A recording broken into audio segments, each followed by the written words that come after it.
Ladies and gentlemen, what's going on? Guess what? Manchester United fans were worrying about the wrong. They're worrying about the wrong seven. They're worrying about 007. They held seven. They're worrying about Arsenal's 7 minutes in added time. They held another seven. Guess what? They were talking about Gakpo. They're talking about Darwin Núñez. They're talking about Mo Salah. They're talking about Trent Alexander-Arnold. Coincidentally, all those guys had a great game and slapped them 7-0. Also, Arsenal had one of the comebacks of the season, one of the best saves I've seen Aaron Ramsdale make this whole entire season. Reiss Nelson being one of the most impactful players off the bench this season for Arsenal, but find out that he's also been one of the most impactful players in the Premier League this season off the bench, having 5 goal contributions off the bench this season. Crazy. Man City doing what they do, getting a routine win with 2 goals, one goal from Phil Foden and Bernardo Silva getting back on the score sheet. And even though Haaland didn't score, he got an assist, so he was involved. So people need to stop getting on to him. Let's talk about Spurs. They benched their whole team for this game versus Wolves, and they still hold the L. That's typical Spurs for you. We don't know what's going on there, but Alan is absolutely fuming, as you guys know. If you haven't already checked his channel out, time added on, he lost his absolute goddamn mind. And we have Qasim in the building. He wanted Potter out. I think he wanted to lose this game, but Chelsea somehow won. And to all the Manchester United fans watching this show, they all bottled it. Double A is busy. Dammy's busy. Monty's busy. And some of the other guys, they're not even responding. So what are you going to do? We don't have a Manchester United fan on. But if you guys want to jump on, my Twitter's open to you. You can request to jump on if you want to have your say. But for the first 15 to 30 minutes, we're just going to absolutely roast Manchester United. And if you want to be here for the cooking of Manchester United, be prepared. Let's get into it. I'm going to get started by telling you guys, Ten Hag is no longer called Ten Hag. For the rest of the show, we're going to call him Seven Hag. Okay? Fair enough? Okay. Makes sense. Rak, you go first. You take it away because you deserve this. Your boys went out there. They did an absolute madness. And by the way, to my friend Faisal Ahmed, who said at the beginning of the game, Liverpool are going to... First of all, let me just put him on blast because this whole thing, he deserves it. He deserves to be put on blast for this. Before the game, guys, before the game, this is the exchange that I had. This is the exchange that I had. I'm going to tell you guys, this was an absolute hilarious exchange. So he told me before the game, I told him Liverpool are going to win. He said, are you dumb? I said, Anfield's different. This is what his response was. This was his response after they scored the goal. He's like, you're blaming me. But before that, he's like, nah, United are different. That's my prediction. So far, they're getting smoked. And then what happens? 2-0. He starts blaming me. 3-0. Fuck you, you're behind. And by the end of the game, he said the turning point of the game was when I messaged him. This is it. Faisal, you're in the mud. Man United, you're in the mud. Qasim, that other Qasim, not you, Qasim, another Qasim, you're in the mud too. But yo, go ahead, Raf. What are you saying? Qasim's catching strays, man. Listen, what can I say? I was on the terrace the other day, and the thing with football rivalries is the worst team to lose to is your biggest rival, right? If you get to the Champions League final, a few years ago, there was a possibility of Liverpool getting to the Champions final against Man United. And if you win that game, it's the best Champions League final you could ever possibly have. And if you lose that game, it's the worst Champions League final you could possibly have. And it's the same with just general games as well. Look, we haven't been great this season. We haven't been anywhere near our former selves. And that's what makes this result all the sweeter, because United fans and everyone, not just United fans. I saw Roy Keane and Gary Neville when Graham Souness even mentioned the possibility of Liverpool winning. They were kind of sniggering and pulling faces and stuff. It was so sweet, man. It was so sweet. In a season where we haven't been anywhere near our best, they came to Anfield with hope. And as a fan, that's what a lot of the time, that's all you want is hope. They came with hope that they could make good some of the embarrassing results they received last season. The reality is they came to Anfield and they got fucking annihilated. And I loved every minute of it. I was sitting there watching it with a couple of Chelsea fans. And they were like, why are you celebrating when we went 5-0 up? Why are you celebrating when you went 6-0? Why are you celebrating with 7? I was like, because it's Man fucking United. And I love it. I love those tears. Give me more. Give me more. There you go. Okay, next we're gonna go to you know what? I'm just gonna say it again. This was the worst Liverpool side in years. This was Manchester United. We're back. People said they were in a title race. I didn't. I made the joke that you guys were in the title race. You guys bit. This is the thing. And the worst part about this, they're all their best players. Varane, shocker. Martinez, shocker. Casemiro, shocker. Rashford, missing. Bruno, what the hell was he doing? They want him dropped now. They don't even want him in the next game. Diego Della had an opportunity to score. They had a goal. Listen, they were outplaying Liverpool for the first 5-10 minutes. And you know what happened? Immediately, it flipped the moment they scored that goal.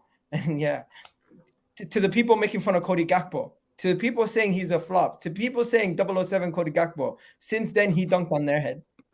The people saying Darwin Núñez is a flop, looking like Anthony's a flop, if you ask me. To the people making fun of all these other people like Phil Foden and all these guys, just always trying to find banter on other players. Your players held 7, and you're still trying to scapegoat other people. Stop scapegoating. Your whole team was terrible. Every single one of them was shocking. They gave up. They stopped trying. This is against Liverpool away. Your cocky ass. Oh my God, you cocky ass motherfuckers did this to yourselves. You got humbled. You got humbled because you deserve this. You said this season you're looking down at other people. You're looking. Who gives you the right to look down first season in a rebuild? I honestly, this is the worst performance you guys have had this season, and you've had some bad performance at the beginning of the season. There's no Maguire to blame. They're not going to blame Maguire today. They're going to somehow blame Luke Shaw. What? No, blame the people who deserve to be blamed. Martinez, absolute shit show today. Where was he going? The guy was looking the other way. The guy was running away from Mo Salah when he's in the box. What the hell is he doing? Embarrassment. And you think this is a team that's ready to compete on all fronts? It just clearly shows.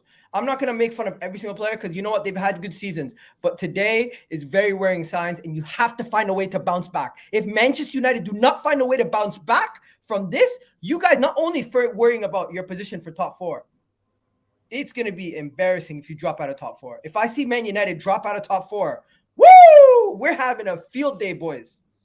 We're having a field day. You thought Arsenal last year was embarrassing? If they drop out of top 4 this year, it will be the most embarrassing collapse.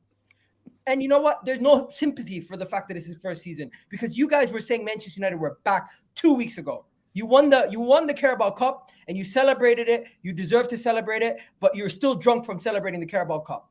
You're still drunk from celebrating the Carabao Cup. And I'm not even a direct rival. These two are more direct rivals. But I'm going to tell you guys this. Tottenham, if they were in that situation, they would be a little bit more gracious than you. Chelsea, if they're in that situation, they'll be a little bit more gracious than you. Your first season in rebuild, and you start saying quadruples. Delusion. Delusion. The delusion. I'm sorry. You think you're going to still win the Europa League? You still think you can have a great season? Maybe.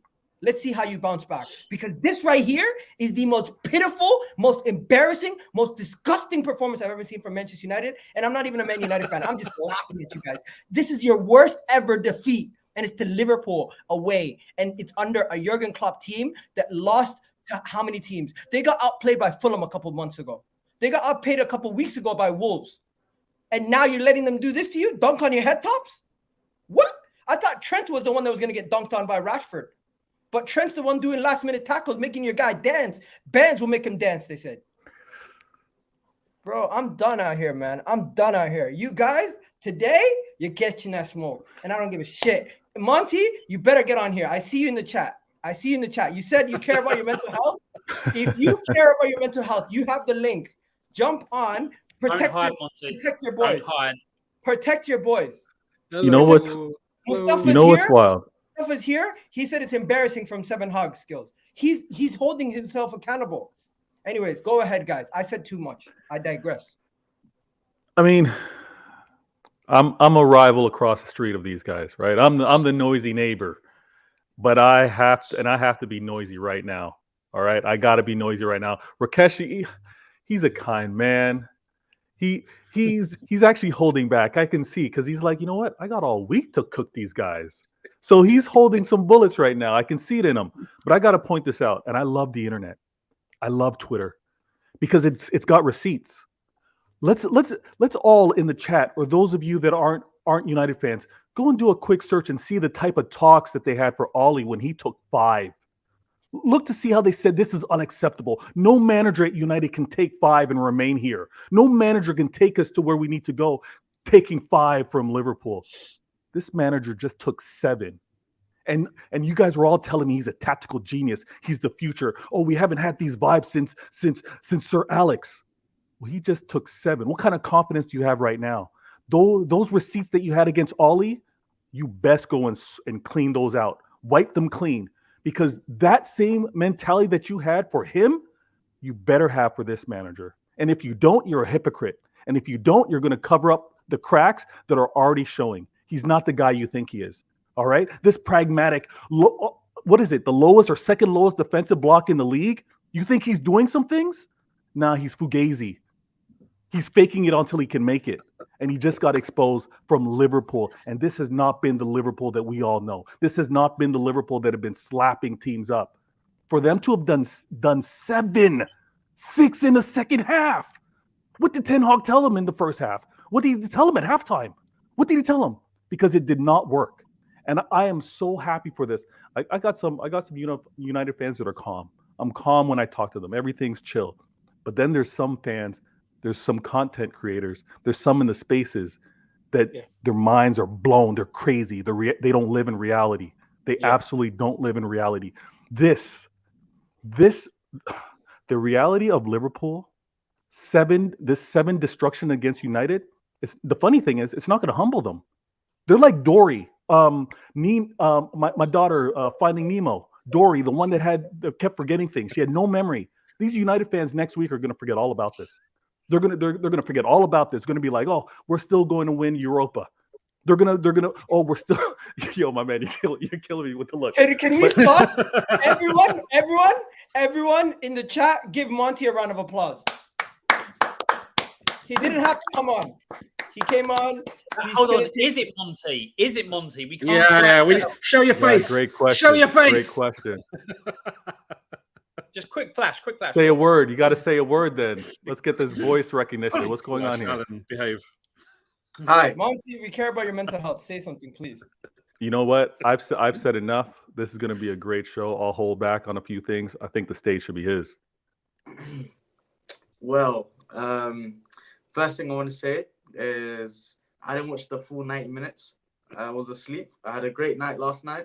Woke up this morning and I thought, my prediction before the game was 1-1 or 2. I thought it was going to be a draw because our record at Anfield is the worst, right? I wake up, I kid you not, I wake up to a bunch of apps, mentions, messages, everything, right? I'm like, someone sends me the, the Liverpool board, 7-0, the scoreboard. Me still in bed, rubbing my eyes, thinks it was last year's aggregate score. You know? I completely didn't know that this was live today. So I then go on my phone. I go on Sky Sports. I check the score. 7. I dashed my phone. Hey, I dashed it. What? 7. Now, then I was fighting demons. Do I watch the highlights? Do I not watch the highlights for my mental health? I don't know what to do. I watched the highlights. Lord have mercy. Oh my God. Why? Listen, I want to say 2 things. One, this, you know, early in the season. So when we lost 4-0 to Brentford, when we lost 6-3 to Man City, earlier on, there was reasons I can say to myself to say, hey, Ten Hag has just come in. So there's naivety.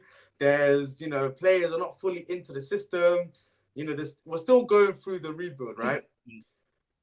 Honestly, for this result to happen at this moment right now, after we just won the League Cup, we beat Barcelona, we are on an incredible high.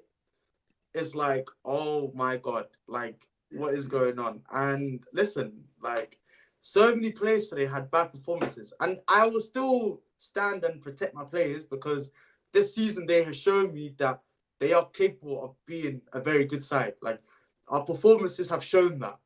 It's just today, I think Ten Hag got it wrong. Like the substitutions, he got it wrong.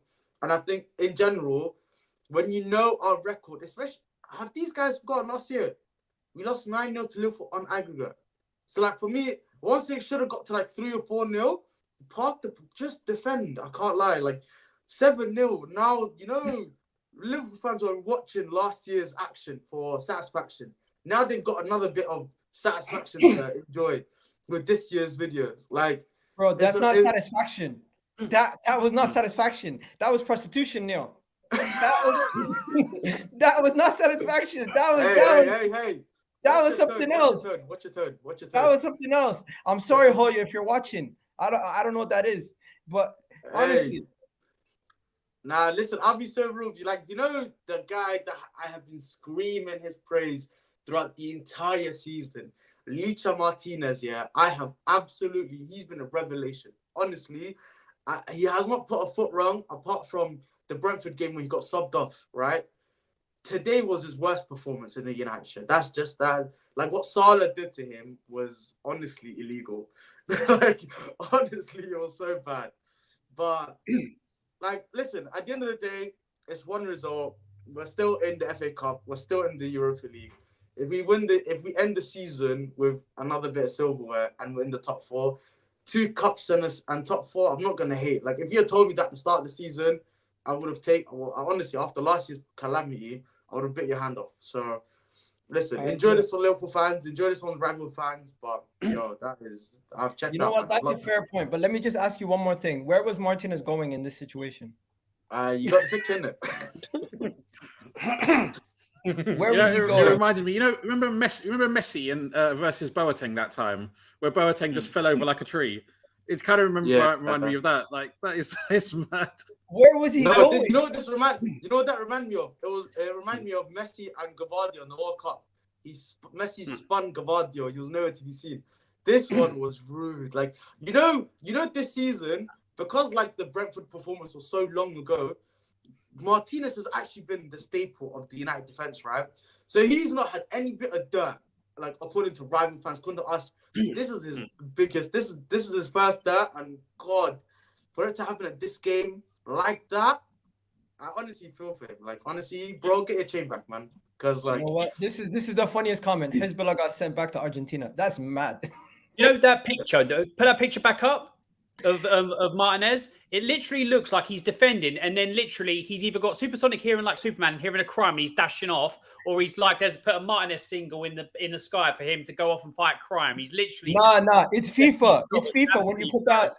It's FIFA when you're playing and you're controlling the defender, but you don't know how to defend, and you just run back. This is problematic, man. I'll be real, but honestly, listen. This game, Liverpool fans milk it, rival fans milk it. Listen, we're still in the FA Cup. We're still in the Europa League. If we get top 4 and win those and win another bit of silverware, then honestly, it's a good season. Even though we've had bad results, we've lost 6-3 to City. We lost 7-0 to Liverpool. Like, listen, it's not all doom and gloom.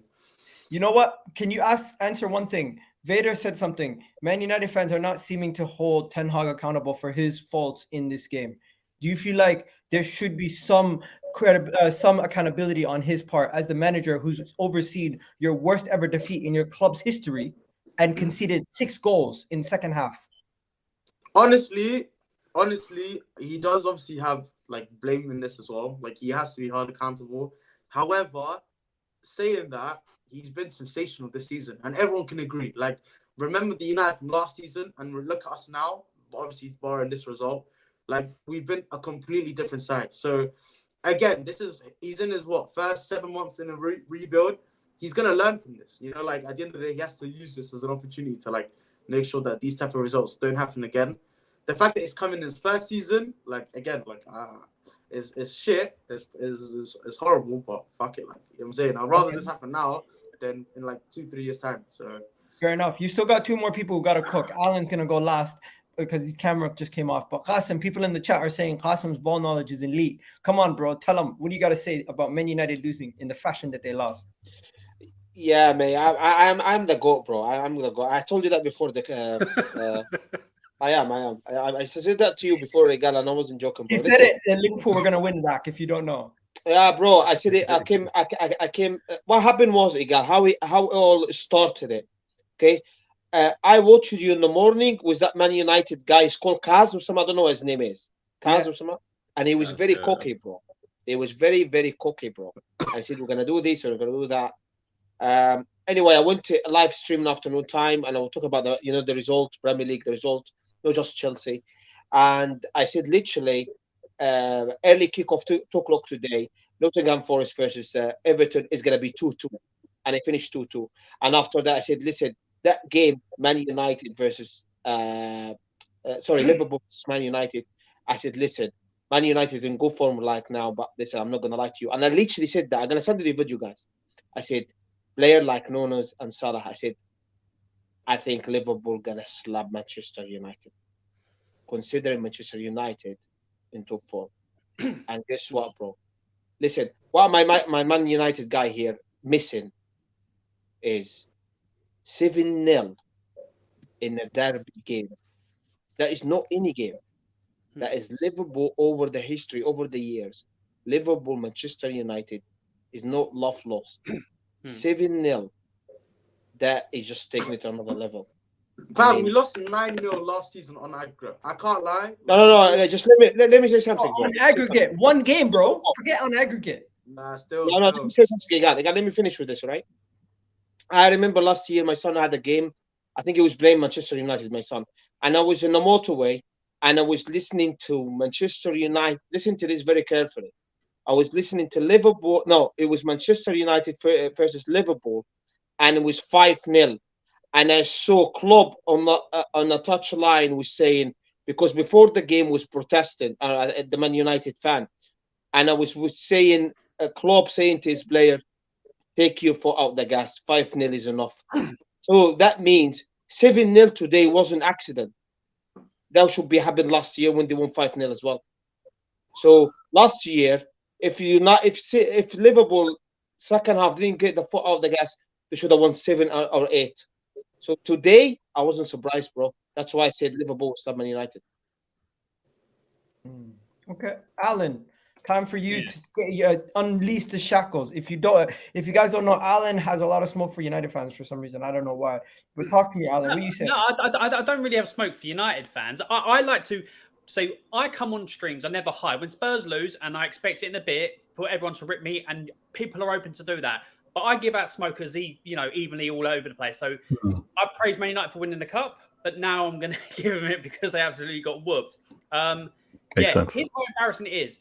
Spurs, for how shit they've been in the Premier League season, have never gone to Arsenal and never gone to Chelsea and lost 7-0. That's how bad it was today. The first 42 minutes, you're probably the better team. And I've never seen a team concede a goal and then crumble as bad as you did. And let's not talk about Liverpool when they were challenging City. This is Liverpool this season. Problem after problem. And you went there with your chest out. We're Man United. We're in a title race. Yeah.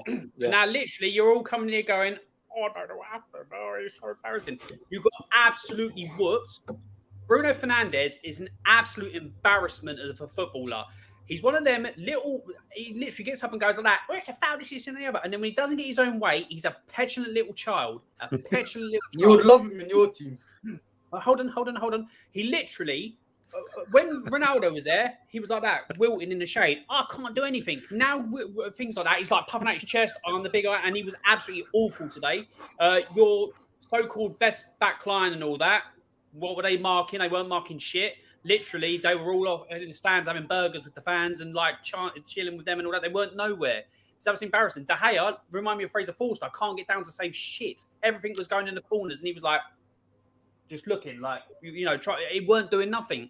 Rashford, okay, won his best game. He was all right. But I don't think the game can do anything, Alan. I don't think the game can do anything. At the end of the day, you got what you deserve because at the end of the day, this goes down. The majority of the blame goes down to Ten Hag, and I'll tell you for why. At 1-0, you could easily salvage that. You go 2-0 down, and literally he reacts so weird in the fact that he's like, "Oh my god, we've got to go."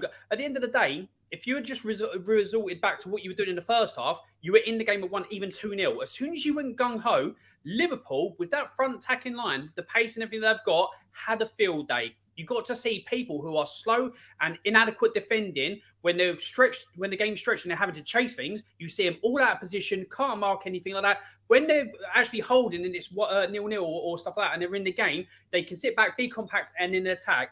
They got found out massively today. And if other managers and other teams work them out exactly like that, then you'll hold more of them until you get better personnel in. But yeah, you got absolutely humbled. I actually had you down to beat Liverpool, and now I look like just as much of a mug as Man United do because of the situation you put me in. So I've got to hold that L as well. So yeah, you got. Alan, you don't look. Alan, you're not as much of a mug. You don't look as much of a mug. But we gotta stop now. Enough cooking Manchester United, because they conceded more goals than substitutes today. But when it comes to the actual situation with Liverpool, Vader, you see Liverpool's performance today. Do you think Alan should have more to worry about with that top 4? And do you even think we do? The man in the corner in Monty might have something to worry about with Liverpool? Do you think Liverpool are back, Vader? Liverpool are back. A lot of things are in their favor. Healthy bodies are back. I'll say that. Right, healthy bodies are back. So Klopp's got more to his arsenal, as I play on the words, but he's got more to use. All right, and if what we saw today is any sign of how Liverpool can handle the rest of the league, because I was told that United can beat anyone in Europe. So if what we saw today from Liverpool is what we can expect moving forward, yeah. Tottenham at 4th, which Liverpool are only 3 points behind. And they're only 7 points behind United. Yeah, they have to check their mirrors. They got to check their rear view, because Liverpool is going to be chasing them down 100%. And you think that Klopp hasn't been hearing all these Klopp out statements or movements? Like, the energy's there, and he's going to remind everyone, like, listen, I've signed this long-term contract because I'm committed to Liverpool. I haven't forgotten how to coach. I didn't have the bodies that I wanted, and yeah, this end of an era, Eric Ten Hag, slow down with that. And Alan, I don't want to pile on, but yeah, Alan's going to have to be worried about this top 4. Oh, Liverpool favourites. And we'll get on to Spurs in a bit. What? Liverpool are favourites now? Yeah. Literally, they've got, when they came back to get, it's my honest opinion, when they came back to get top 4 that season, they were awful. They're showing that type of form again. And Spurs are crumbling. Newcastle look like they're crumbling. So Liverpool, based on what they've done before, are favourites because they're firing now. We'll get on to Spurs in a bit, but yeah, that's why I put Liverpool as favourites. And this might be the season for Spurs to get out of Europe completely, for half of this fan base to wake up and get these fraudulent owners out. Anyway, we'll carry on with this for a minute. Wow, that is a very, very bold statement. And you know what? This man right here next to me, when the chips were down, everything was going terrible, did not stop believing. He said they could still get top 4, even though it looked difficult. He said it was always somewhat possible, and people are just being too overdramatic with the statements. And you've been proven right, Rack. You've been proven right. I just wanted to say that. You have anything to say on that? The thing is, are we going to get top 4? I still need to see more, right? Because the one thing you can say about Liverpool this season, more. You want to see more than 7-0? No, just because. Okay, if you look at Liverpool over the last 5 years, absolutely we can get 7. We can get top 4. If you look at us in this game, absolutely we will get top 4.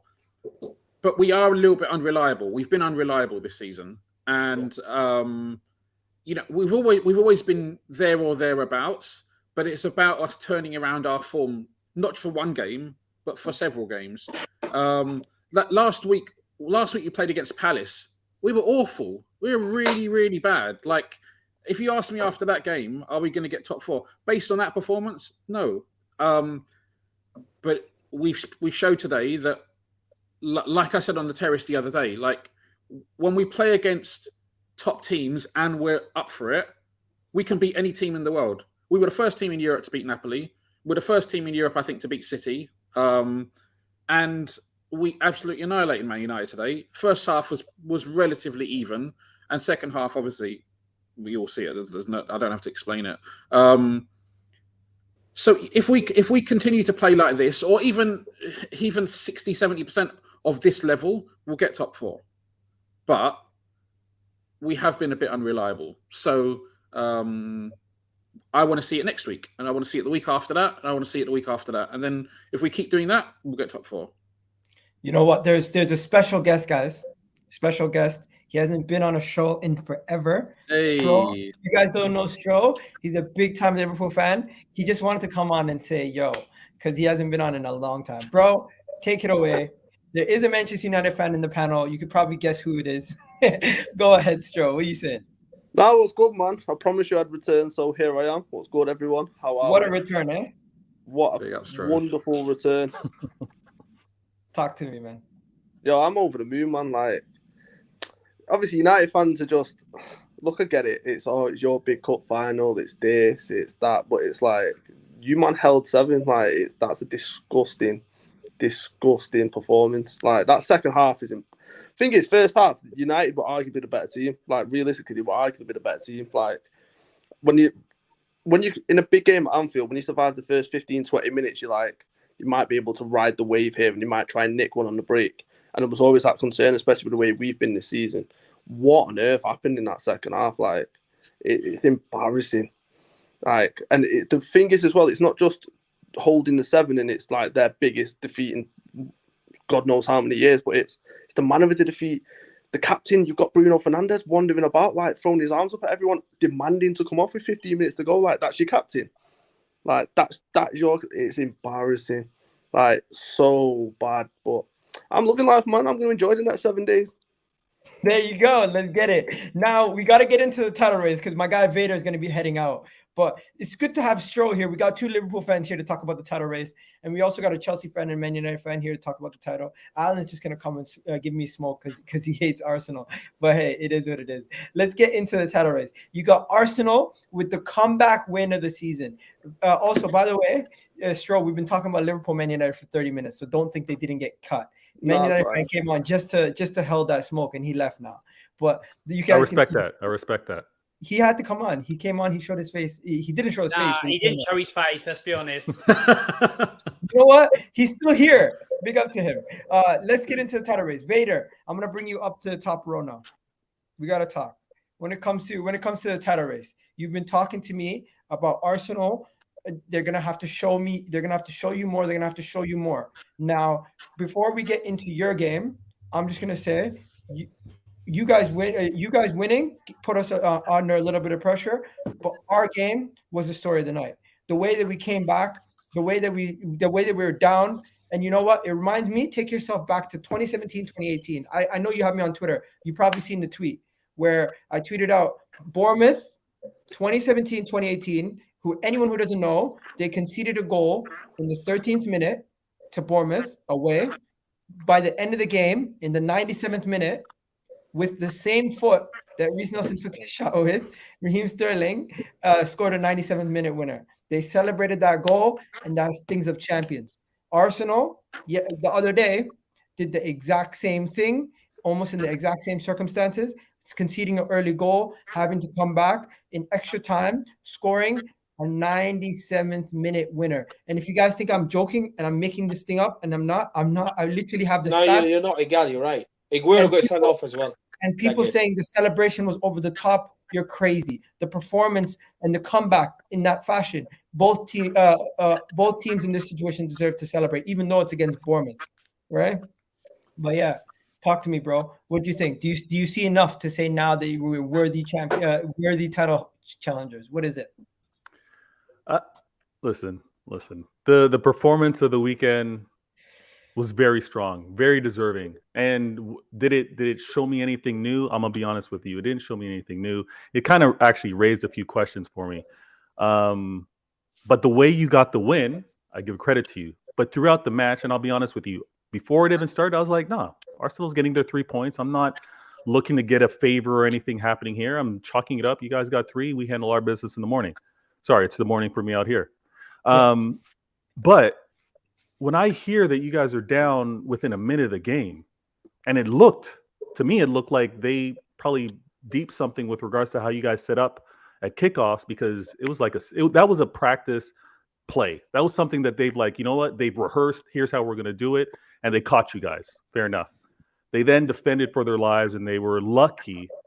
You guys were actually lucky not to be down, I think, by more. Because had they not had a little more quality up front, had they not been a little more patient, showed some composure, and actually scored some of those goals on the breaks that they had, because they were looking to defend, counter, and catch you, it would have been a lot more difficult of a day for you.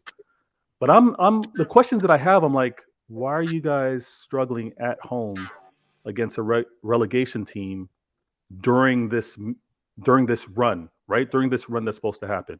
Now, mind you guys fought back, but I'm asking questions. Why is it happening? And also, I know there were a lot of non-calls or questionable non-decisions with regards to VAR, but one thing that I'm noticing from you guys, and maybe it's a reflection of the pressure that's everyone's going to feel, but anything that happens in the box, you guys are raising your hands like, yo, VAR, ref, did you see that? Did you see that? So the pressure's getting there. You got to handle it, and winners of the league do. They have to handle these type of pressures, because you guys already knew that we won. You guys needed to get this win, right? Or not needed, but you want to keep the lead that you have. Yeah. Like, I'm asking questions of you guys, but you guys continue to answer them. Coming back to Bournemouth, I'm not one that's going to poo-poo and say it's only Bournemouth, but you guys did get the win that you had to. Am I going to say that this is in the stars, it's now written that you guys are winning this league? No, you're going to have continued additional moments like this. But I want to ask the question. Here's one question that I want to ask. Yeah. Because I've been facing it so much from teams deciding to sit back and bunker down and accept a draw against us. I'm seeing a pattern now. Bournemouth, they pretty much played a back five, forward mid, sometimes five in mid, and just wanted to defend, right? But they were close to getting a result. Fulham have better quality than Bournemouth, and they can play that style. Crystal Palace have better quality than Bournemouth and can play that style. I think Arsenal fans, just be prepared that you're going to see this approach from many teams moving forward. And what happens later in the season is you got teams fighting for their lives, not only to stay in the league with regards to relegation, but you're going to have some teams like Liverpool down the road that are going to be fighting to make sure that they're in that top four. Because I believe Bellingham, a lot of their summer signings is going to be impacted by top four, as many clubs are. But you're going to face that type of energy. I'm here for the fight. I'm not discrediting you guys. I'm not saying you guys aren't deserving, but I need to also see how you handle it, because there's 13 games left to go. Can I just say one thing? But if he touched on the refereeing decisions. For anyone who doesn't know, there was four egregious. I don't even know how to say it. You guys know what I'm trying to say. Four egregious decisions. These are the decisions on the table, right? You had Tomiyasu get hit in the foot, went through him. And then you had three other handball things. In my opinion, two of them are questionable. One of them, I think by the letter of the law, it's debatable, it's subjective. But overall, I thought at least one of them should have been a penalty. We didn't get given any penalties, even though we won. Level of consistency, that's what we're talking about. And I think it was deserved to speak about those kind of things. When the players, if they see moments like that, everybody here, if your players aren't calling out situations like that, do you think the referee is going to change his mind? No.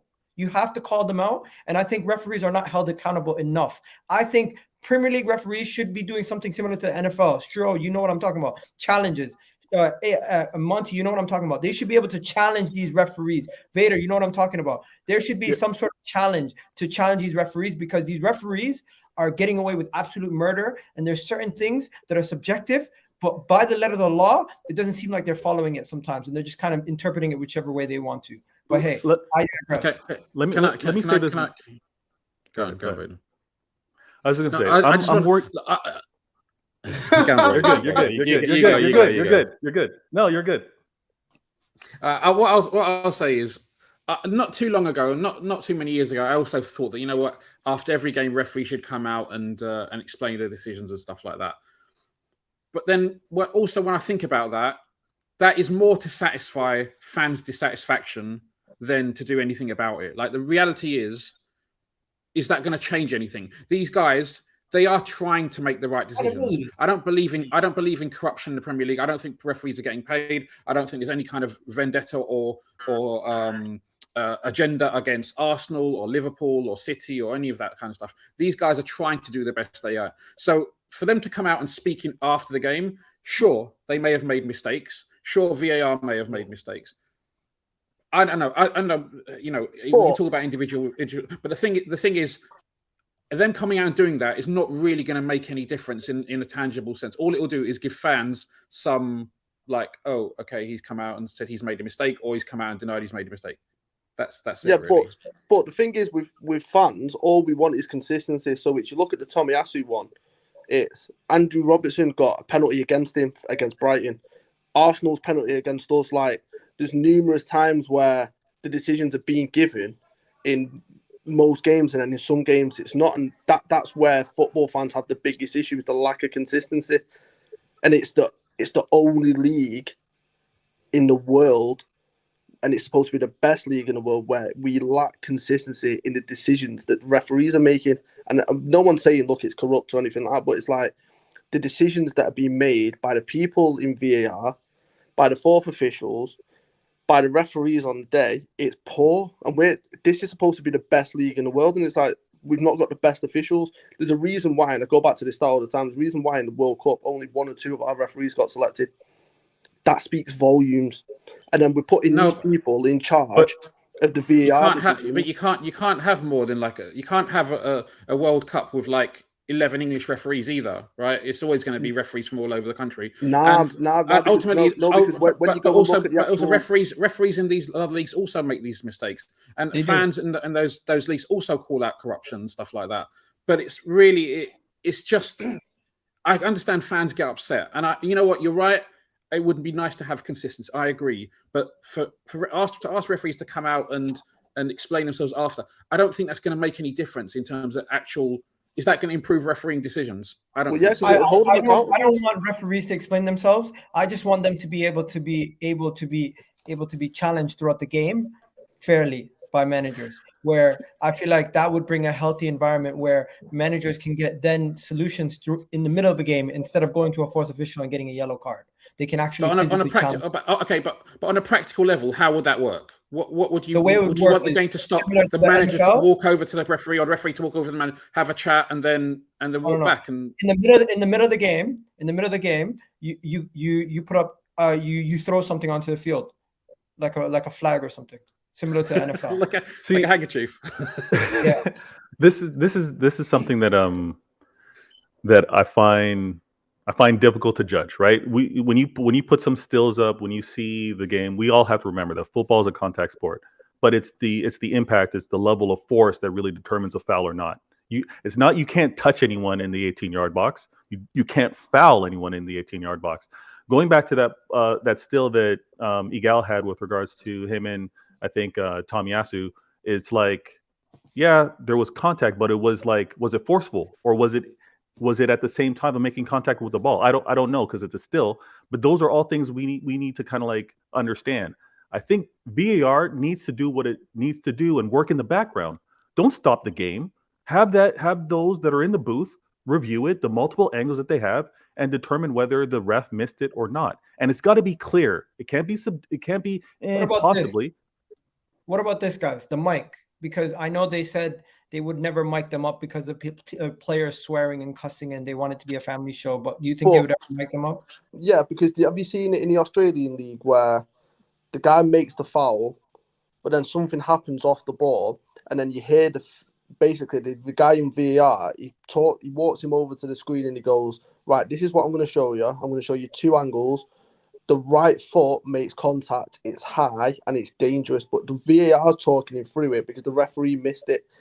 That's all fans want, is to understand, look, right, people make mistakes. We've all made mistakes in life, but it's the thing that frustrates fans the most is the lack of understanding as to why the mistake's been made. Whereas if you're listening to them and you understand it from their point of view, at times you might be like, I can understand why he's come to that, but there's none of that. That's fair enough. Just so we don't lose the room, a lot of people don't really like to talk about refereeing decisions for this long. I absolutely love it. I have complete catalog of videos. You guys can check it out. I did. Alan will call it excuses FC. What do you call it? Forgo a game to lose in May FC. Well, you know what, Alan? We're gonna talk about you soon. Don't worry. Right now, let's just go back to the title race. Qasim, you're a staunch Man City supporter in this title race. You're a Chelsea fan who's not wavered once to say Arsenal even are going to win it. But if they do win it, they'll surprise you. Has anything changed this weekend from your perspective? I think if it's anything changed, I think is alarming really for Arsenal really. First of all, I said I predicted the night before. I heard all YouTubers say Arsenal will slap Bournemouth after Everton performance, right? I came out and I predict Bournemouth will win 2-1. Bournemouth was 2-0 up. I said, oh my God, they are going to win 2-1 here. The 2-2. And then 93 minutes, I said to my son, I think Arsenal are going to score, man. Arsenal are going to score. And they scored, and I was fuming. I was absolutely fuming. Listen, when you play a team like Bournemouth or Nottingham Forest or Leeds or Everton, you think it's easy fixture. When you come to March or April, it's dangerous, bro. These teams are fighting for their life. Okay? So I think Manchester City going to win the league. Still sticking with that. And I think they got the experience. And Liverpool proved it today. Last 5 years, Manchester City and Liverpool, the most consistent team in the British football. And when they go on the run, no one will stop this. I'm a Chelsea fan, I'm admitting it. When Liverpool and Manchester City, but just 1 second, bro. When Liverpool and Manchester City have that run 10, 12 games in a row winning, no one cannot stop them. I'm not going to lie as well. I said that before to you, again. Liverpool has not been great this year, but you never count them out. You never count Liverpool out. I think you can count them out now, though. You got a top manager like Klopp. I rate him very high as one of the best managers in the world. I think Van Dijk there, Mo Salah, one of the best players in the world, and he got known as scoring goals now, right? And my point to try to say is, okay, Liverpool and Manchester City have the experience. Arsenal haven't. That's why, to the last minute, I'm saying Manchester City going to win the league. Okay, fair enough. Now we're going to go to Monty. Monty, do you still think Man City are going to win the league? Because you're another staunch Man City supporter. We're going to get Vader before you go. We're going to get into the Man City game. But even though as a Manchester United fan, he's still supporting Man City in this title race, I think. I have no eggs in this title race because I don't like neither club.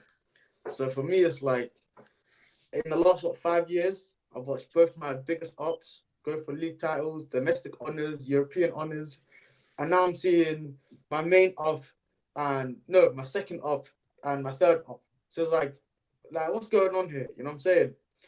Personally, like if I really had to like weigh it up, the only reason why I still think he may win the league over Arsenal is the fact that Arsenal in the past few games, they went for a little blip and then they put in certain games and performances where they've nicked it at the end, right? So for me, it's like the way Arsenal are playing, it's like, okay, they're getting that emotional momentum, right? So for them, it's like they generally think they can't be beaten until even when it's the 90th minute, we're still in this. We're still gonna win. With City, it's different. With City, City, they're having fun. They're playing. They're Guardiola's taking the piss. Like 1 week he'll play 1-11 and one back line. Next week it's a different 11 and a different back line. And he's still somewhat in the conversation because it's only a few points that separate the pair of you.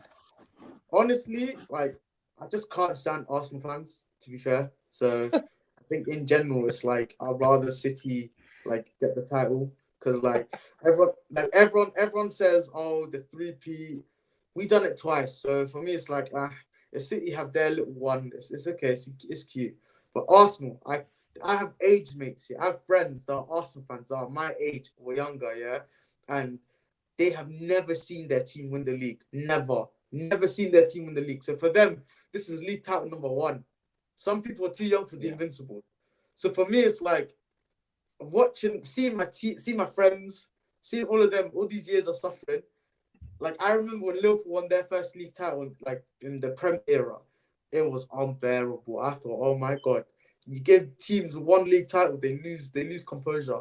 So honestly, like City, please, I just can't have like a gal running streams every day, celebratory streams. Like, Listen, if we win the league, I'm doing a 7-day celebration. I'm No lie. see. No lie. Did I not just say this? Wallahi, I'm not joking. Ask Stro, Rack, COVID time when you guys won the league, how many streams were you guys seeing? Liverpool streams, be honest. You guys I was on every show, regardless if it was a Liverpool show or not. There you go. And Guest you know what? appearance. You guys had Stroh making a guest appearance. Since January. Forget that. You guys had it wrapped up since January. I remember seeing the videos and the montages of all these years that you guys were talking about. Klopp crying, the party that you guys had. At least, at least, yeah, when Liverpool won the league, there was two things that helped me, right? Wallahi, I'm telling you right now. When we win this goddamn league, I'm gonna be outside the Emirates swinging my shirt like this naked. Hey, now listen. Oh, that's not necessary. Not don't take things too completely far. naked. Just my top. No. Hold on. You know, when Liverpool won the league, there was two things that really helped me. One, the league was wrapped up by January, so I had like a good 5 months to just mentally process the fact that they won title number 19. You know, and I just prayed that this wasn't going to become title 20, because then they would have been very problematic. Second of all, it was during the season. So again, you know, when we banter with Liverpool fans, you can say it's an asterisk season, have fun with them. It's different. If Arsenal win the league title, I have nothing to say to Arsenal fans that can discredit their league title. Because A, they have generally been the best team in the country, and B, they are playing some of the best football I've seen Arsenal play in a very, very, very long time. Like last time I see Arsenal play this good, it was like Wenger ball. Like when you had like the likes of Fabregas, you had the likes. You generally Monty, back then. Go Monty, love, bro, but I have to go back to my guy Vader because he has to leave in like 4 minutes. We just need to touch on Man City, and then we're gonna go to Stro on his point and Alan before we wrap up on this segment. So Vader, just let me know what you thought about Man City's win versus Newcastle, because in my opinion, that game was a routine victory. Newcastle were not looking at their best. They're missing one of their best center backs, and even though it was a little bit of battle, you guys just showed your class in the end. What do you think? Yeah, I mean, I thought it was going to be a favorable game because it was in our house, but it was still going to be a difficult one because we're facing the best defense of the league, right? And going against the best attack in the league. So I thought it was like, who's going to come out on top? And on this day, it happened to be us. Fantastic to see Foden. Whether you're rivals, whether you're just pundits, however you look at the game, a lot of people are writing off Foden, thinking that he wasn't up for it. Come to learn, he was actually dealing with an ankle injury throughout the season, and Pep gave him the proper rest. The man's back, and he's doing his thing. 4 goals in 3 games, so the man's sharp again, and he's showing the. I know you love this word, star boy quality that he has. And then Silva, Mr. Utility Knife, does it all. If you want him to play left back, if you want him to play pivot, if you want him to play right wing, if you want him to play false 9, he does it all. Those 2 men showed up with the goals. We did what we had to do. Clean sheet again. Ederson, 100th clean sheet, the 3rd fastest to do it in the league. Took him 208 games, and he did his thing. So I'm happy with the result. We got to continue to just handle our business, win our games. If it happens to put pressure on you guys, so be it. But we're just going to handle what we need to do. We got a big week coming up, so we're gonna win our games and move forward. Fair enough. Big up. Anybody have anything to challenge Vader on Man City with a point on anything about Man City before he leaves? I just want to not really challenge Vader, but I said I think a couple of weeks ago that I thought Arsenal were going to win the league. I remember that. I wrote it down after the match against Newcastle, where they were 2-0 down at home, and then they ended up coming back and winning 4-2. But from that point, it was just cemented in my mind that wasn't the same Man City. I think Arsenal are not playing great at the moment. I didn't think you were great yesterday, and you shouldn't have been. Look, free goals can happen, but at one point it looked like you were running out of ideas. Right now I still think Arsenal are going to win the league, because if I start seeing more of that, then again it might make me question it a little bit. But as of right now, I still think City have slightly more problems than Arsenal, and Arsenal are still getting the result. So I'll just put it down to maybe an You off agree day. with that point, Vader? City have more problems than Arsenal? City had more problems. There was a lot that was going on. I think we're actually getting in. We finally have a healthy squad. Whether that remains the same, I'm knocking on wood, I hope the case. But bodies are healthy again. And again, Pep's had to do a lot to keep these guys motivated and focused. And he's had to. I talked about this. He had to actually send Cancelo out the door because we need a calm locker room. So I think things are working out in our favor. To Rack's point, I didn't look at what you guys had to do against Bournemouth and really challenge too much, but I did say there's a pattern of play. The way that they were choosing to defend and attack against you and getting some joy is where I'm like, you know what? There's something here. So let's see whether other teams pick up on that. But Yeah, overall, can I just add something to that, Igal? Yeah, I mean, again, Igal, thanks for having me on. I actually got to set worries. up for my own channel. Guys, thanks for having me, and I'll catch you guys next week. No worries, guys. Vader Games, the link is in the description. Also, Qasim's channel's link is in the description. Alan's channel's link is in the description. Monty's channel's link is in the description. Stro, I'm not sure. Do you have a channel? Nah, just always on Sarcasm City with Flawless. That's it. No worries. So go check them out on Just Sarcasm. let me add something about Manchester City. Manchester City, I mean, you need to understand last few years, Manchester City, they were playing with false nine. So getting Haaland as a number 9 it's just taking a bit of time. But they're not being great this year, but guess what? They're only 5 points behind Arsenal. Can you imagine they click and be great? So I think 13 games to go is a long way to go. You got to go to Liverpool and Anfield. You got to play to Chelsea. You're going to go to Etihad, right? And in between, you have to play some tough fixture there, bro. So it's far from over, in my opinion. That's why I'm really favoring Manchester City. And you know what? You're not wrong. It's not far. It's not over. Alan, yeah, I'm just going to say this. You've spoken about Arsenal so many times. Today, I'm just going to ask you, this game that you've seen against Arsenal the last time, does it change your mind a little bit about this team? I think you need to go back and rewatch your own shows, because in the recent weeks I've actually been bigging up Arsenal, giving Arsenal credit and saying Arsenal are favourites for the title, and that hasn't changed still. So give me credit where credit's due, Gal. I know I speak about Arsenal in the past, but at the moment I've got to be honest. No, but it could show vulnerabilities. It doesn't always have to be a positive. No, it could. And I'll tell you what I've noticed is the last couple of weeks before today's game, you had played first, and Man City looked under the pressure, and they dropped points against Forest and all that, and they didn't play their best. They played first this week, and they won, and then you looked like you were going to work under the pressure, but you came back and you won an important game. It's those type of performances when the pressure's on, where you find a result like Man United used to do all the time. That's where you become from also rans to champions. So you're doing what needs to be done at the moment. You like my guy out there, Chelsea fan, said if Cass. I didn't want to. Yeah, I'll butcher people's names. I don't want to do it. No, bro. It's the real go. It's called the real go. I'm the real go. Okay. You can call me that. Yeah, that's fine. So whereas obviously you've got big games coming up, you've got to go away to Man City. You've got Liverpool to go still. You've got who else? I think you've got Chelsea as well. You know, I know you have a good history against Chelsea recently, but these were titles won and lost. So if you were to start losing now, I think it shows, vulnerability towards the end of the season. But because you're picking up the wins now, that will probably stand you in good stead for the tough run in. So it's you're still favourites. Man City aren't going to go away. I think it will go down to the last couple of games. Just depends on, if more pressure's put on you, how you handle it. You handled it well this time. You got the win. That's all I can say. You're still favourites for me. That's enough for the title race, guys. Now we're going to have to talk about Chelsea and Tottenham. But first, let me know in the comment section which club do you want to talk about first. Do you want to talk about Chelsea? Put it in the comment section. If you want to talk about Tottenham, put it in the comment section. The first 5 votes, we'll go with that one. But right now, make sure you hit that like button, hit that subscribe button, and tell me, what do you guys think about the guys in the panel? If you have any questions for them or anything else, let me know. We got 2 Liverpool fans in the house. We have Qasim, who's a Chelsea fan. We have Alan, who's a Tottenham fan. We're going to go back to the show now. But first, I guess Alan's disappeared. People saying Chelsea should be scared of Arsenal. That's one comment right there. Arsenal will smash Liverpool 7-0. I mean, Liverpool will smash Arsenal 7-0. What? Arsenal will smash Liverpool 7-0. I don't know about that. I think that's a little bit of a stretch. Come on. People saying Tottenham. Guys, you guys want to get on to Tottenham? Because I think Tottenham, it was embarrassing loss. Did you guys watch the game?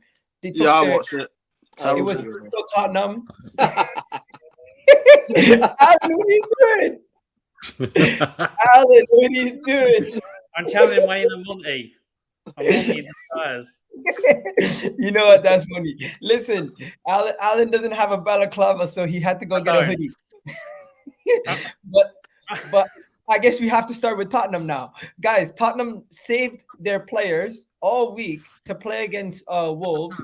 And guess what? They still ended up losing. They're now out of the Carabao Cup. They lost to Wolves. The point of rotating in the Carabao Cup now looks so stupid because they lost both games. And their substitutions and just decision making in the game was poor. Overall, I don't know what the hell they're doing. You signed Dan Juma to make him a parking seat. You're doing all these things that are just making you look clownish. And at this point in time, I honestly don't know what your fan base has to hold on to with this whole situation. Alan, you've said it. Alex has said it. Dan has said it. You guys need to do some sort of reset, be it the players, the manager, or both. I'll just go to Stroh because Stroh hasn't spoken on Tottenham in a while. Stroh, what are you saying? They're a mess, and it's like there doesn't seem to be light at the end of the tunnel. Like, and this is the thing. It's like Liverpool haven't been great this season, but they've shown glimpses at times where you think, you know what, that's the Liverpool of old. Like, you look at Son yesterday, he goes through it. Son last season buries it with his eyes closed. Son doesn't look the same player. Like, Harry Kane's been quiet. Then you look at the midfield's like, you look at Højbjerg, and Højbjerg's not the same player. You look at Lloris, and you just go through the spine of the team, and it's like it needs a complete reset. Like, that spine has been the same spine for a number of years, and it's you're looking at it, and the problem Tottenham have got, and let's just be realistic, is are they going to get given the funds for a full reset that Tottenham need? I don't think they are, unless someone comes in with heavy investment or a new owner comes in. Like, Tottenham are just going to keep being in the same situation, and it's a shame because they never capitalised when Pochettino was there. They've got Conte, who is a world-class manager. Yeah. But look at what he's being given. Did he want Dan Juma? I don't think he did. It's clear by the way he's treating him that he probably wasn't one of his picks. That Jed Spence, phenomenal at Nottingham Forest, but it's like, did he want him? Because he's not playing him, so it makes it like that's probably not his player. I just feel like he's being let down in transfer windows time and time again. What you need to do with a manager like Conte is you give him the players that he wants. Yes, he bought Perisic in. Look at the impact Perisic had, though. Kulusevski, he will find gems, but he needs to be backed properly, and I just don't think they've got the funds. Realistically, I think Tottenham will finish 6th or 7th this year. I really do. Oh, 6th or 7th. Damn. Yeah. So they're going to... Okay, Rack, are Tottenham going to finish behind you? Looks like it, yeah. If, like I said, we've got to do our own business, so we've been a little bit unreliable, as I mentioned. But yes, Tottenham are terrible at the moment. Everything Stroh says about Spurs, they're awful, and they're much worse than us. Which, yeah, this today's result withstanding, we've been a bit unreliable. But you can't trust Tottenham to get any result, home or away. I mean, yeah. 82% say Liverpool will make top 4 over Tottenham. Crazy. Qasim, what are you saying before we go to Alan? Hey, bro, listen. People don't understand. Tottenham have been terrible all season. They were playing terrible, and they're just getting results. And obviously, people were still waiting because obviously Conte made. I agree with my man here, the Liverpool guy with a cap. Sorry, I forgot your name. Stroh. Right. Yeah. They got Conte. Okay, Is the only thing going on for Conte is for Tottenham is Conte, the world class manager. He's not getting the funds. He's not getting the support. Is he world class? Yeah, Conte is world class, man. World class manager. 100%. Or is he just living off the fact that he? Egal, are you doing a typical? Egal, bro. Come on, Conte's a world class, bro. Sometimes you need to be able to show it in multiple different ways. I think both ways that he won. He did last year when he wait. Last year he came in December or January. They were 10th in the table and under Nuno's, and they finished top 4 above you, right? I think that was just a new manager bounce. Money. It's why you tell him, Cass. You tell him. Yeah, I'm just saying the truth, bro. Right? And the goalkeeper. I mean, talk to us about your goalkeeper, bro. What is that all about, man? This goalkeeper. Bro, the goalkeeper, Allen's gonna cook right now. If you guys don't know, Allen has been. I think I agree with my guy with Liverpool top. Sorry, I forgot your name. Rack. Right. Yeah, I agree with him. I think I said it before the game today. I said if Liverpool beat Manchester United, Liverpool will finish top 4. And I think Newcastle could finish above Tottenham, bro. Tottenham been awful all season.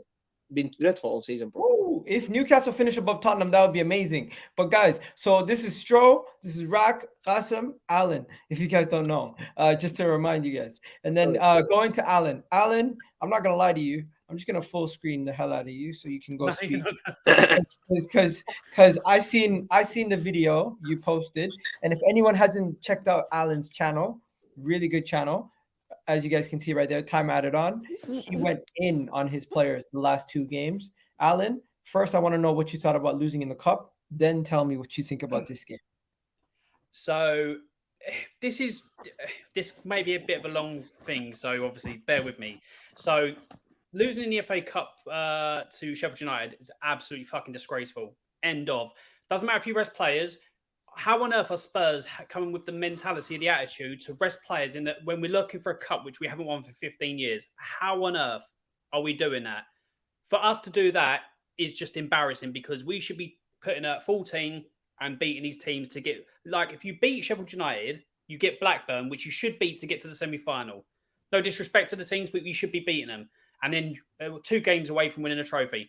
Spurs don't do that. Spurs go, oh, we're going to pay out a weakened team, which tells me they're prioritising top 4 over a trophy because our thieving little owners who literally just want it for the bottom line are happy to see Champions League football because it's that in their pocket.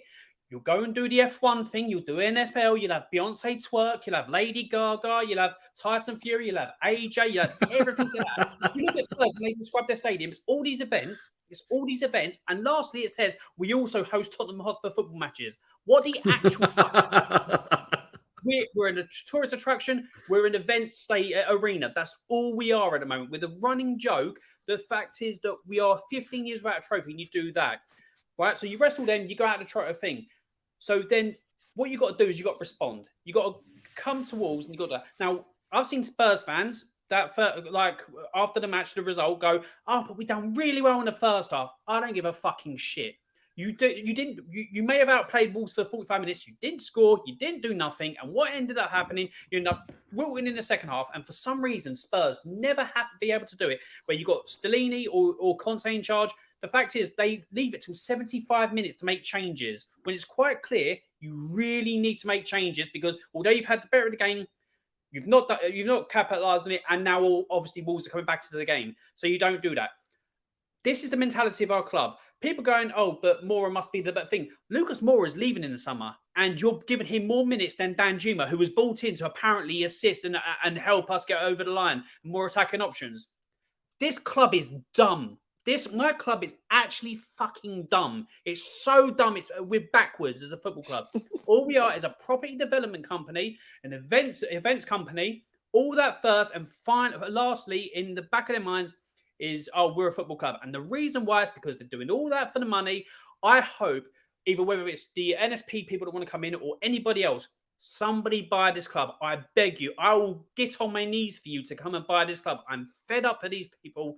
It's just literally, I've had enough. And our fan base, the reason why I said earlier on is about us finishing 8th and out of European football. I'll give an Arsenal shit for it, but I'll take it now. The reason why I'll take it is because without the money extra from Champions League next season, it might take for something like that for this fan base to finally get off their backsides, hold people to account, and like rather than people go, oh, but I'm happy we're just there. How on earth can you be like, oh yeah, let's get Champions League football. Yeah, let's go to the top European competition and do what? Fucking nothing because you don't win it. Oh, we're just happy to participate. Let's get a participation medal. Let's get a participation certificate. That's what our fan base is like. They're happy to be there but not do it. They're happy in a little bubble going, oh, but we play good football sometimes and we're Tottenham, the little team that could and all that. It's fucking embarrassing.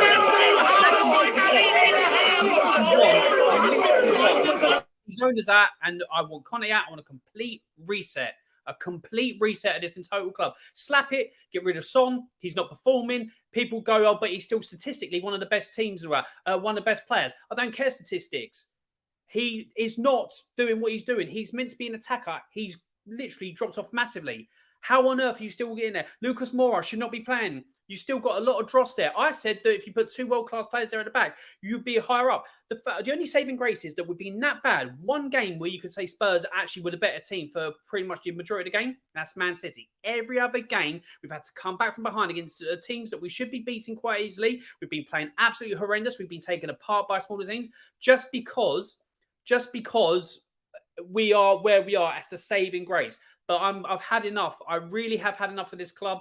If we were any lower down, these Spurs fans would be like, get Conte out. And now more of them. I've been Conte out since before it was fashionable. Since before the last couple of weeks. I was Conte out in October because I saw it. And also, I've been these owners out since for fucking years. And now some of these Spurs fans are starting to go, oh, well, we agree now. We agree. Too fucking late.co.uk. It's literally embarrassing. I've had enough. I really want change in this club. I don't think it's going to come until we have a cataclysmic season. We finish outside of Europe, and then Spurs fans might go, oh, we're not in European football. Well, that's where we want to be. We want to be in European competition. Oh, let's get the owners out now. And it's too fucking little too late. I've had enough. That's my rant done. Let me just say, Rakesh, Qasim, do you guys have anything else to add? And yeah, Rakesh, I think you have the sound on, my friend. You didn't realize. But yeah, do you guys have anything to say on Tottenham? Because I just think Richarlison crying picture was perfectly significant of how they feel right now. Nothing to add from me. I honestly don't. I'm good, mate. I'm good. Okay, let's move on to Chelsea, because I feel like Tottenham, Alan, your soliloquy right there was all we needed to see. And I think everyone should replay that. You should clip that up, post it on Twitter just for people to hear it, because they need to hear that, Alan. They bury their heads in the sand. They'll come at me and go, literally, yesterday, I said about, obviously, we've got problems with the owners, but obviously you've got problems there with Conte. He doesn't want to sign a new contract. He's not going to be there because they're not going to back him. He needs to go. The easiest thing to do is get rid of a manager, because you can't really get rid of owners in 10 days or 2 weeks or something. It takes time to get rid of owners, which we all know we want to do. So the easiest thing is, if manager's not working, doesn't want to commit to the club, he goes and then flat. And I get somebody on Twitter going, "Oh, you're the reason why we don't. You're the reason why we're in the club." So I'll go back to him and go, okay, and I give them all the reasons why Conte's a problem and all that, and then they shut up and they don't come back to me because they don't want to hear it. People that are Conte out don't give any smoke to the board or players. People that are like in our fan base, people that want the owners out can't have anything bad said against Conte or players. People that don't like certain players won't say anything about Conte. Literally, they pick and choose who they want to give credit to. It's all of them. Fuck them all off. I've had enough. Are you still Kane out? Are you still Kane out? Son out? No, I was Son out. Kane, I mean, it apparently wants to stay. I don't think the way the season's going, I don't think he will. And then if he wants to go, just get the money and reinvest properly into the squad. If we don't reinvest properly into the squad, then we're going to be lower mid-table to probably fight in relegation if they don't reinvest properly into the squad. Simple as. Fair enough. And Qasim, we're gonna now talk about your Chelsea. Your Chelsea won a game, bro. You don't have to cry, because Potter's gonna stay, and it's good. Is it bad news or good news? You're happy you won, but are you one of those people where you're happy you won, but you think in the back of your mind, if you would have lost, you would have got sacked, and that would have been better for you? First of all, listen, all Chelsea fans coming out and they said, "Oh, look, we won, but he wanted to put 11 players in the box, blah blah blah, making the substitute." But listen, bro, to me, it's all about the 3 points. We're 31 points, egal, and we're kind of worried about the relegation, dog fight and stuff. To me, it was all about the win, and it doesn't really matter how ugly it was, because it wasn't great. Chelsea didn't play well, but we got the 3 points, and yeah, to me, egal. As long as he gets the 40 points, he can go by the end of May. To me, Butter's out. I don't think he's good enough. I said that to you before. But as long as he gets a 40, safety, 40, 45 points, and before the preseason, he needs to go, bro. And we'll look for the right manager. But yeah, it's all about the 3 points, because in 2 or 3 days, we're playing Dortmund. In aggregate, we're 1-0 down. So we need to turn that down. I'm not sure how we're going to do that.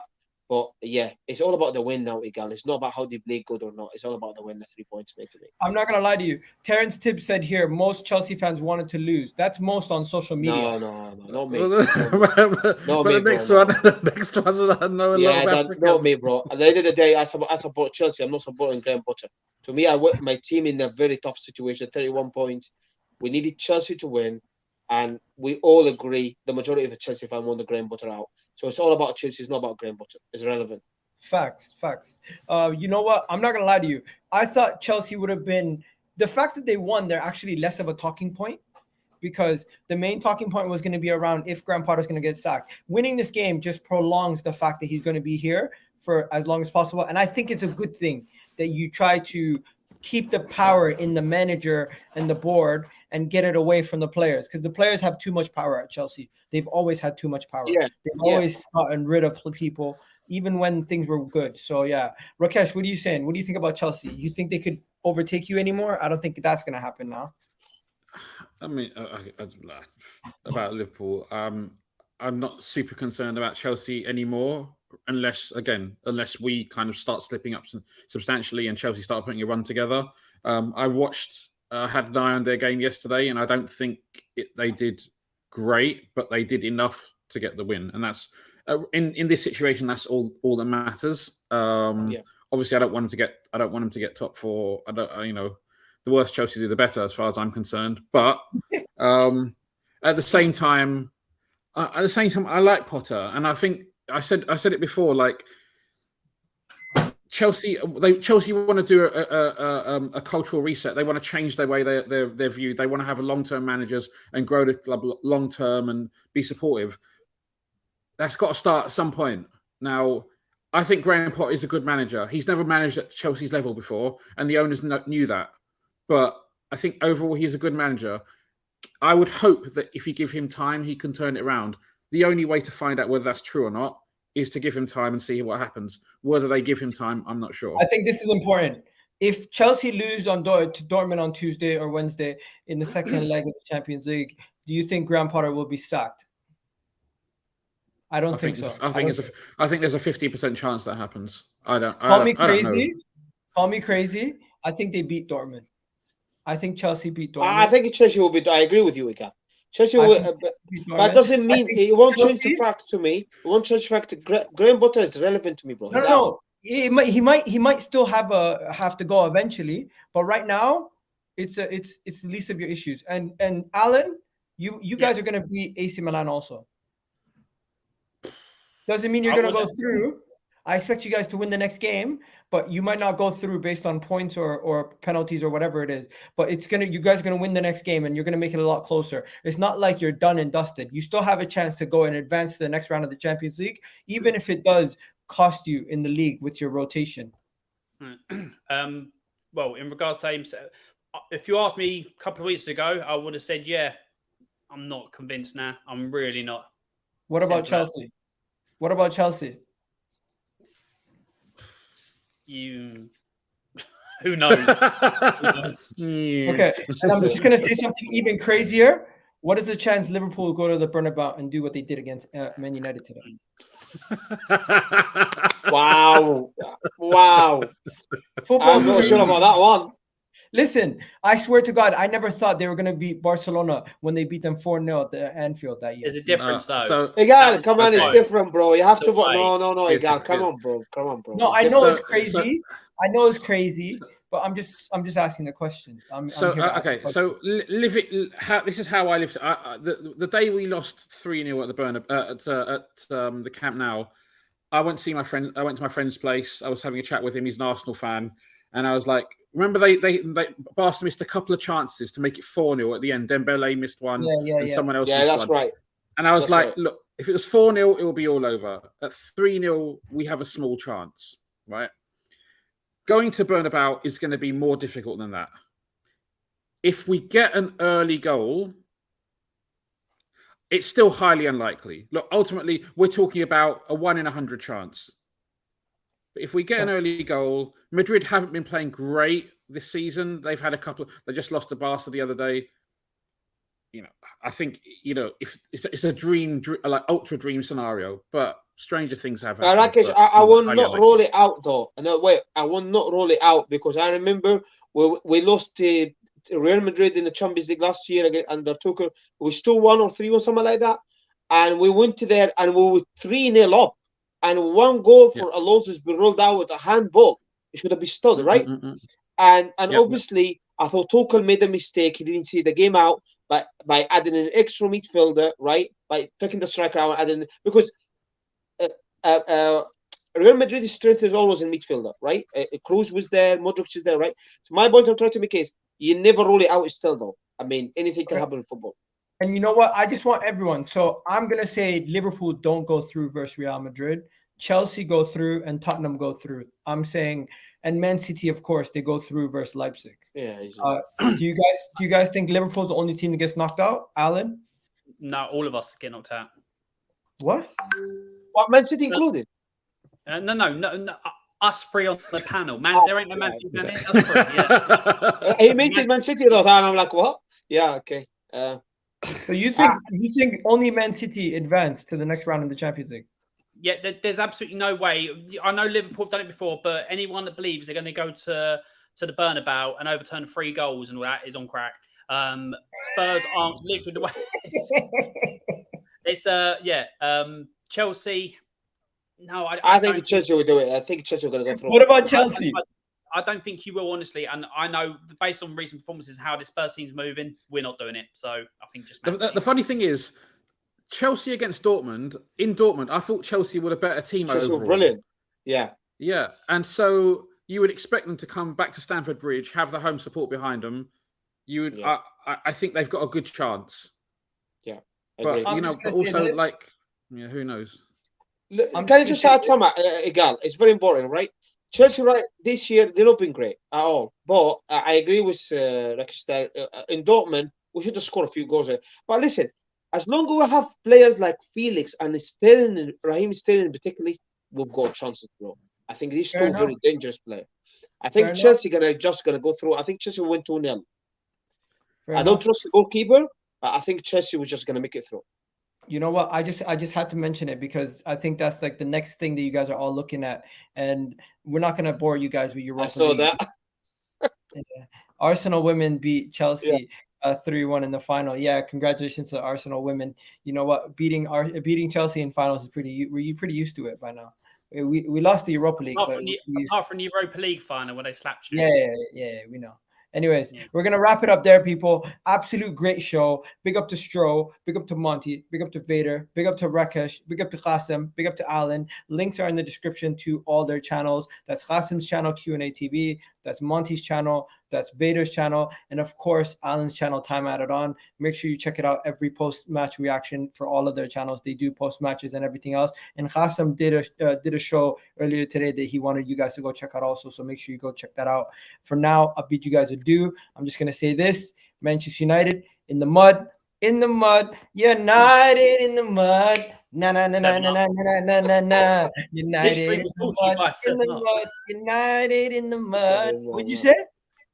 I said this stream was brought to you by 7-Up. Or you could just do the classic from Strictly Come Dancing. 7-Up. What? That's a new one. 7-Up's a drink. 7-Up the drink. Yeah, no, I mean that's a new joke. I've never heard that joke before. Oh, that's a new joke because they conceded 7, right? Yeah, I get it. A little slow there. Alan, you shouldn't even bother Alan.